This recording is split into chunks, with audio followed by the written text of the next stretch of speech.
So I'm currently in Muay, Vietnam, getting some content for the future travel channel, but I definitely was not going to miss posting my one video a week that I have not broke for over 2 years at this point. The big issue is there's not much camera news content, but there are a few news stories that I can go over, as well as one pretty big update about the upcoming Sony ZV camera, which is going to be a full frame ZV camera. I actually got a little bit more information out of Andre from Sony Alpha Rumors, so I think it's pretty interesting.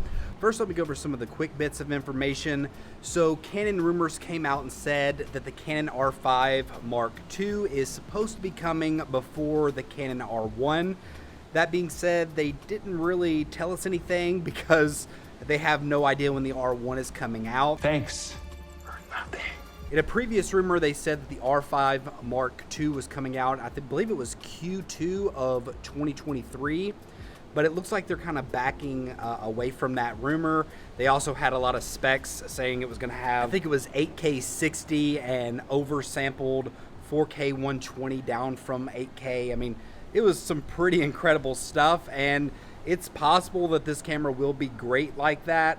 That being said, it did seem a little bit too good to be true. Okay, I'm stepping back here because I think that the wind may be a little bit better.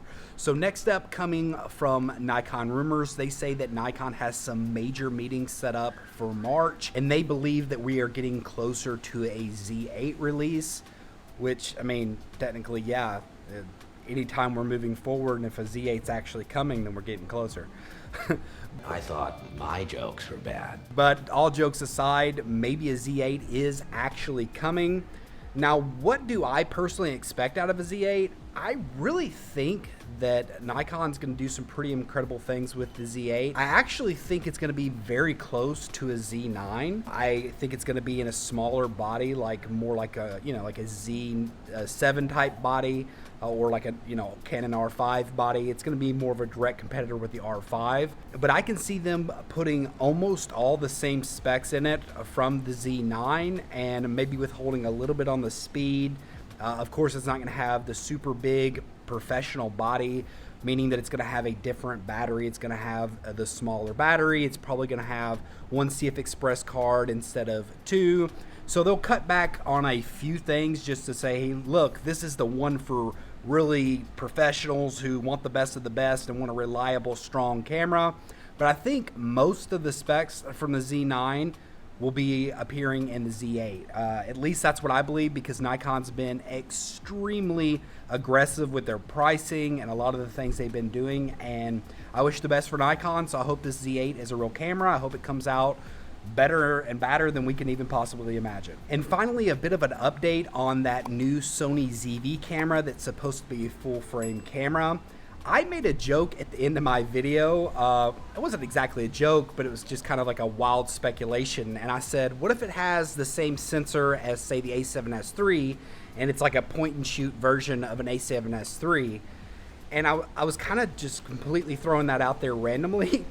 But recently, Sony Alpha Rumors put that out there, saying that that's what they're hearing from a source or two sources, that it's going to be basically like a mini A7S III.